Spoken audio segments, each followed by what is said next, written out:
Welcome back to Deep Thought. We are going through 999 and we just got out of the second class cabin rooms. So we're currently in a hallway where still have absolutely no idea where we are, but we're progressing. That's a good thing. We're not dead. Also a good thing. We haven't blown up, splattered our entire body against the wall. That's a very good thing. Nothing bad of note lately. I mean, the whole kidnapping thing is more of an inconvenience than anything else, but Junpei is having a pretty nice day, all things considered. I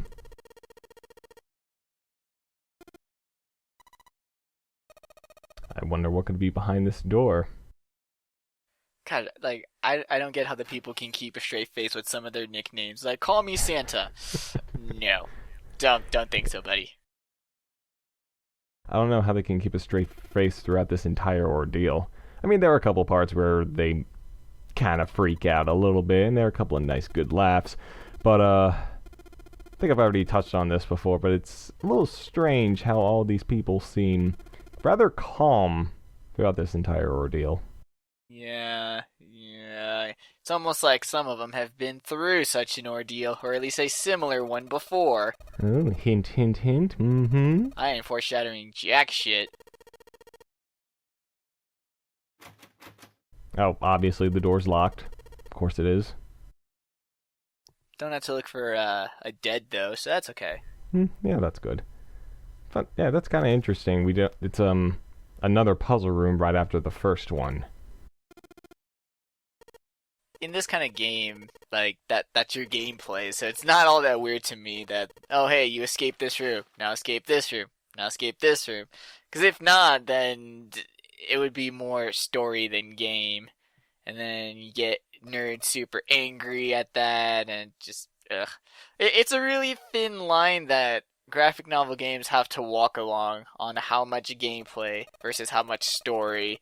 And it almost seems like no matter what you do, even if to some people you got it absolutely right, you're always going to have people that bitch about the balance that developers, that they eventually settle on.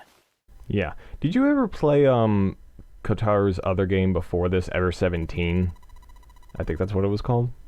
No, I actually haven't played, like, other than Pepsi Man, which even then I haven't played. I just know all the dank memes for. Other than that, I haven't really played much of his stuff outside of the Zero Escape games. Like, I know he even has did he develop it or write it? But he's worked on an anime show too. Like, he worked on it along the same time that he was working on the Zero Escape games. Well, this is the kitchen puzzle room. This is one of the better puzzle rooms in the game, and yes, there are bad ones. We'll be getting to them soon. I would also say that this is a more famous one. I know a lot of images on the internet from this game tend to come from this puzzle room specifically. I wonder why that is. Maybe because the internet loves them some dank memes taken out of context. Internet can be quite weird sometimes. It's always fucking hilarious what they decide to latch onto and what they don't. Like, there's so much shit that just slips under the fucking radar. It's like, really, guys? We're not gonna talk about that? I know my favorite one is always just that in Gen 3 Pokemon games, there's some random lady that you sleep in her house, and then she's like, you still look tired. You should sleep again. And it's like, no, lady, I would like to go now. I don't want to sleep in your house forever, but seems no one ever wants to talk about that lady. Instead, everyone wants to talk about stupid shit, like how Ash is in a coma, but dead, and also Pikachu all at the same time. Sure, let's talk about that. Ooh, creepypastas. Were there any creepypastas about 999, now that we're kind of on the subject? It kind of is a creepypasta. Like, it sort of breaks itself a little towards the end, but I haven't seen too much, mostly because this game hasn't really caught the attention of idiots, which, let's face it, it's idiots that come up with creepypastas. But I don't know. I've yet to see anything like that. So from these fine dishes, which Lotus here explained what they are, like soup dishes, fish dishes, dessert dishes, something like that. It's weird stuff that fancy restaurants have that I don't know and probably never will. So from that, we learned a little bit about base 10 and hexadecimals. Isn't that a computer thing? Possibly, but it's still a very simple concept. It's basically, I think in this specific term, which is base 10, it's sequence of numbers from 0 to 9 is the same, but there are 6 letters after that: A, B, C, D, E, F. And Okay. yeah, all of those letters equal, respectively, 10, 11, 12, 13, 14, 15. Whereas the number 10 comes after that, and that equals 16. It is definitely probably a programming technique of some sort. A math technique, I should be more specific. But, yeah, it's kind of strange that the game would have this. Actually, no, it isn't, because this game has a lot of math. It does have a lot of math, but it also comes across as really easy math. Like, it's unnecessarily convoluted, but at the same time, like, super easy. Like, they make what is it, the root digit, whatever, they make it sound like a super complicated thing, but it's just, adding digits within a number sequence. But like hexadecimals, like that shit is just weird and complicated. It's really at a place that they would put that, especially since they already have their math dealio going on. And oh god, June is going on about the Titanic again. It was a boat, girl. It just crashed, alright? It was the 1912s. We weren't all that great at making boats yet. She's talking about a book that apparently predicted the sinking of the Titanic, called Futility. That is an actual book, not very popular. I can't imagine why, but still very relevant to what June is talking about. And she just, what that dialogue option there, she asked us if we believe in curses. Now I actually kind of thought about it just a little bit, because I couldn't remember what exactly, if it was going to do that whole information on one side. It's different if you choose the other option. So I just ended up going, yeah, sure, I believe in curses. Well, yeah, I mean, we have to humor her at least. I mean, if we make her think that she's bat poop crazy in this sort of situation, she may, like, panic or some shit, or go crazy and kill us. I don't know, but let's just be friendly in this situation. Let's role play, alright? If I was Junpei and I had a childhood friend aboard a kidnapped boat, yeah, I'd probably be like, sure, let's hear it. I won't laugh, and then immediately walk into the next room and start hooting and hollering at how stupid my friend has gotten over the course of the years. Yeah, the first thing you don't want to say is, everything you know is a lie. What if everyone you know is actually a computer? You don't know. Some quite advanced AI, if that's the case. Not in my case. I've seen the lower end of the AI spectrum in my life. But yeah, Futility is a real book. It's actually, I think its alternate title is The Sinking of the Titan. So, of course everyone's going to be like, oh, that must mean the Titanic. But there's all kinds of books about ships sinking, okay? Ships sinking in the North Atlantic was actually not that rare of a thing. It's cold fucking water, and we couldn't predict where icebergs would form. It just so happens that the Titanic happened to be the worst case scenario. It was the biggest case scenario at the time that, it gets the James Cameron movie and all the huge, anniversary shenanigans, but I don't know, it's almost like saying Edgar Allan Poe's predicted murders in his books. Yeah, but he also wrote very vague and generic murders in his books. Anything happens. Actually, I think they going back to the what was it called, The Last Night of the Titan or something, is that what it was called? Oh no, The Sinking of the Titan. Yeah, Let's just call it Futility. Okay, well, in any case, I think they had changed that title to what you said after the sinking of the Titanic. Yeah, that's the other thing too, is that there's a bit of discrepancies on what the original version of the book versus what everyone who was trying to cash in on the fact that, oh my god, these stories are super similar, let's make them more similar so it gets even spookier. So now there's even less credibility to the argument, because now it's harder to determine what was original draft and what was post Titanic sinking media blitz edits. it's all a bunch of bull crap, pretty much. Half the stuff out of June's mouth is bullcrap. Like I said, she's cute, so well, She gets a pass. she gets the cute pass. That's not sexist. That's just being nice. Yeah. For a game that brings up the possibility of this being the Titanic, there is a little bit of validity to that, in that a lot of the stuff in here is very old-fashioned.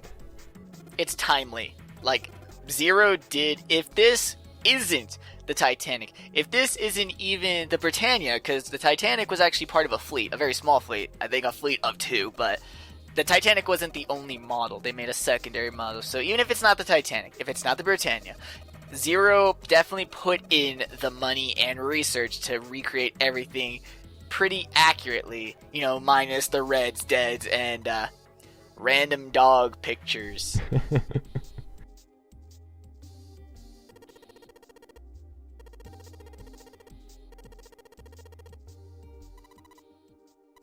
Bet you wish you had some sleeves now there, Santa. Huh? Bet you wish you had that beard. That white hair isn't doing him anything. Isn't helping anything, too. Also, don't all go... They all went into the freezer. Just so dumb. Apparently a water pipe burst and freeze immediately and froze the door handle. I think that's a little too coincidental. Yeah, I was gonna say everything's super convenient there, but at least they gave an explanation other than the door is stuck, because, like, even back then, people were super scared of getting locked in freezers. Like, we've always had this paranoia. Ever since humans invented the freezer, came with it the paranoia of being locked in the freezer. So we've done a pretty good job of making sure our freezers, we don't lock ourselves into them. But yeah, like you said, everything being conveniently placed and the worst case scenario happening, oh no, the door is locked, frozen. But at least they were smart enough to not all go into the freezer together, because then you would just have some stupid, silly Scooby-Doo shenanigans going on there. I actually don't think it would have mattered, because, suffice to say, Lotus doesn't help out in escaping this freezer. And that's about as much as I'll just say for now, at least for the next few minutes. Also, Junpei, like a newborn deer, don't you mean a newborn reindeer? I'm gonna go let myself out now. Okay, go. This playthrough's over. Yeah, It had a good run while it lasted, 5 episodes. It was a bit longer than I expected. Now it's an escape the room, inside escape the room, inside find the hallway, inside escape the boat. I can't handle all the Inception. Okay, I honestly need to look up what the actual word for something within something of itself actually is, because I'm so sick of the fact that Inception has been hijacked as that term, because that's not what Inception means. Yeah, I know that. But... Well, I know you know that. I wanna vent with my frustration of that word and the misnomers as of late.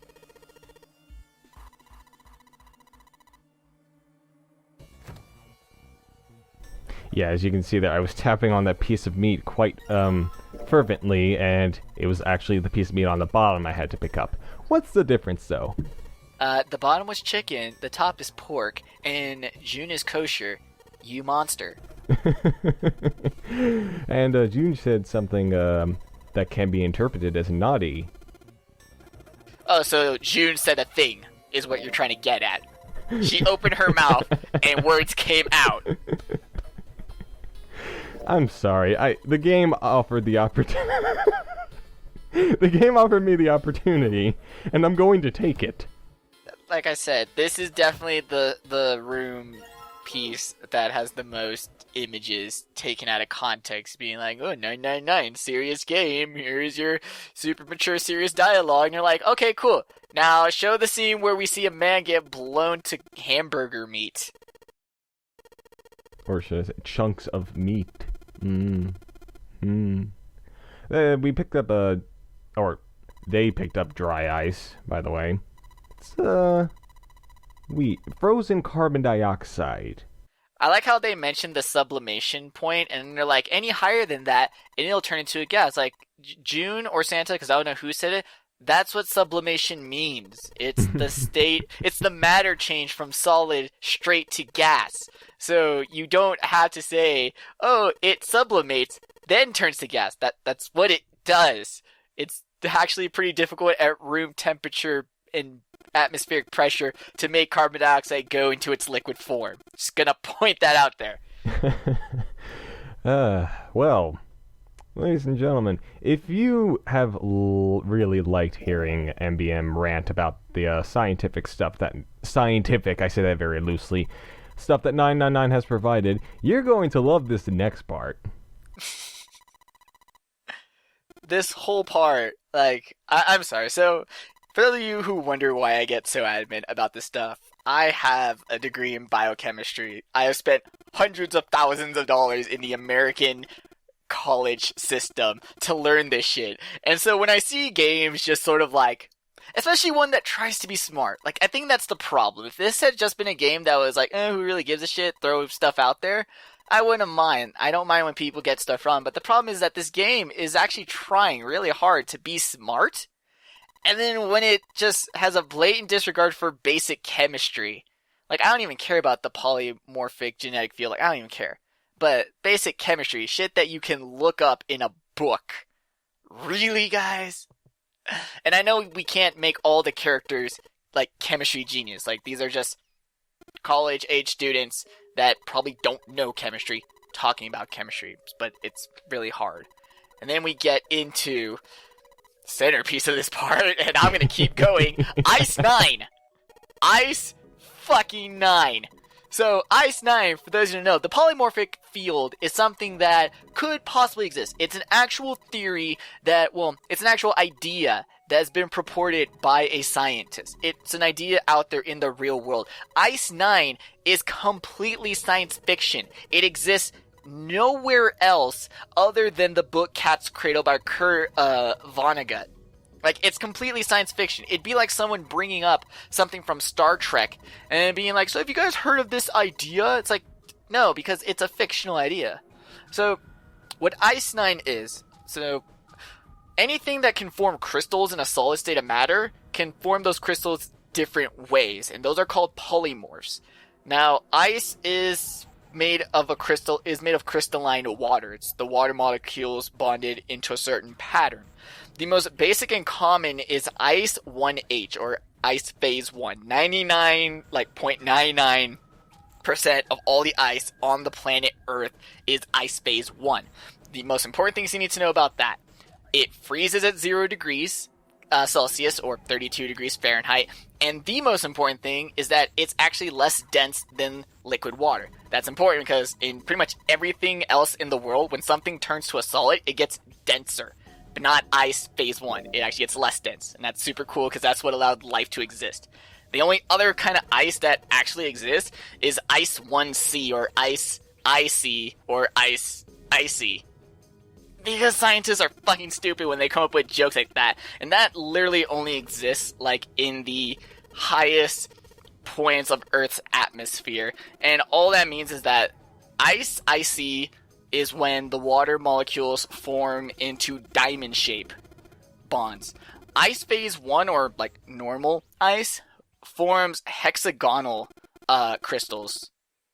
So, ice 9 is a fictional polymorph, so it's another form of ice, where in the book, it's an ice that rather than freezing at 32 degrees Fahrenheit, melts. So rather than melting at 32 degrees Fahrenheit, melts at 114.4 degrees Fahrenheit, or 45.8.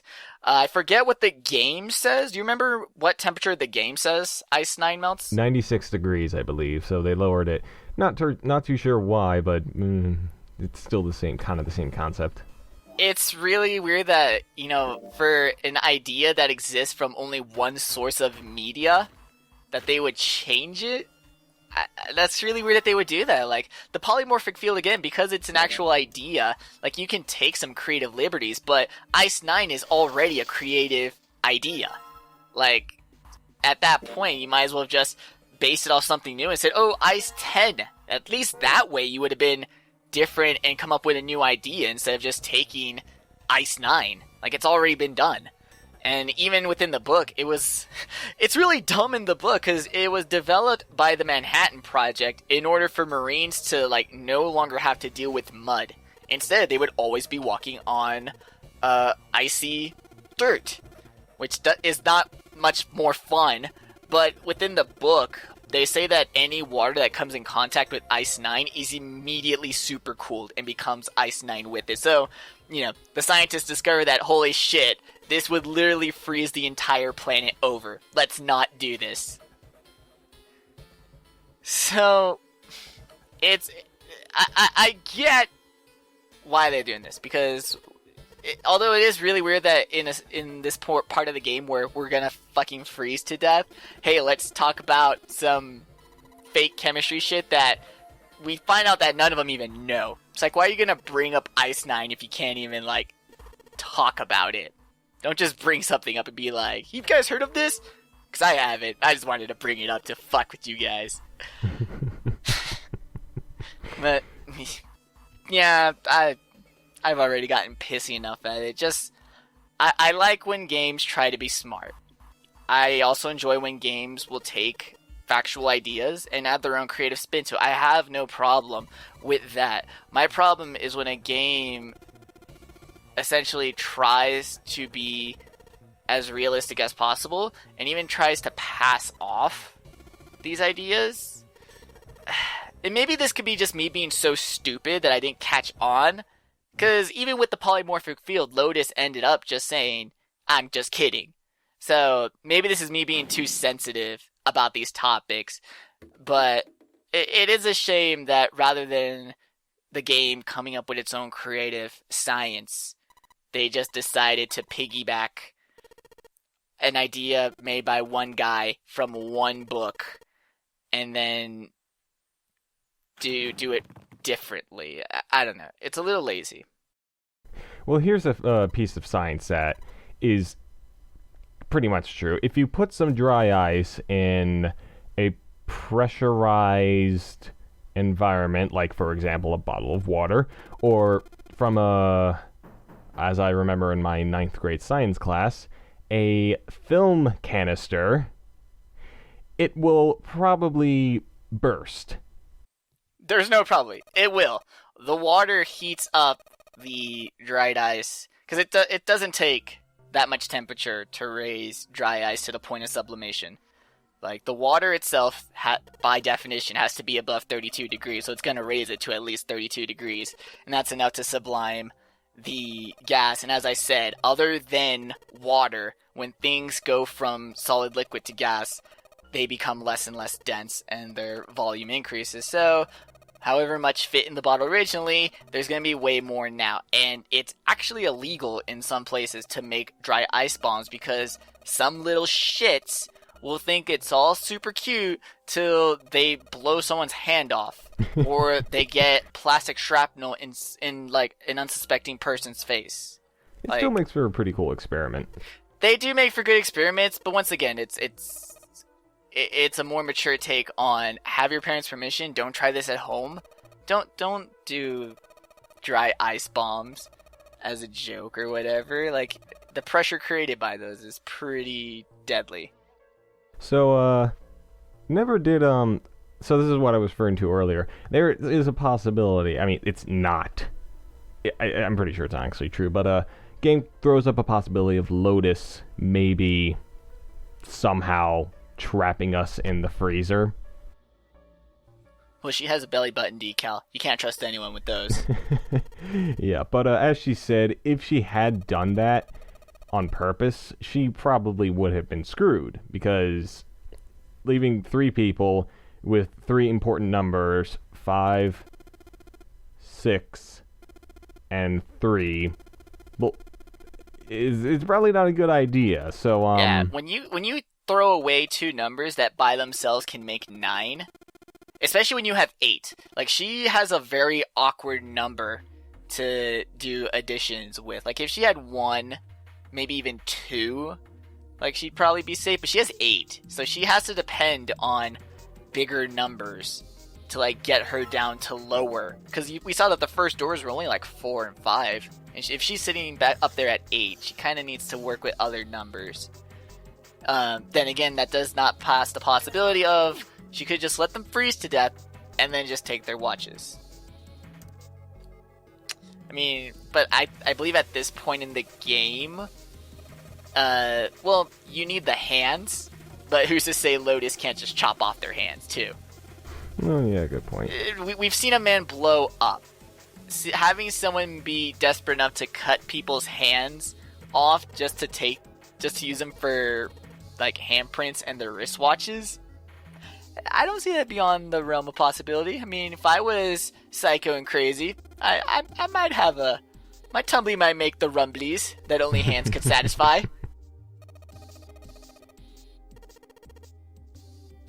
This is a funny moment. I don't know why, but I just find it so amusing.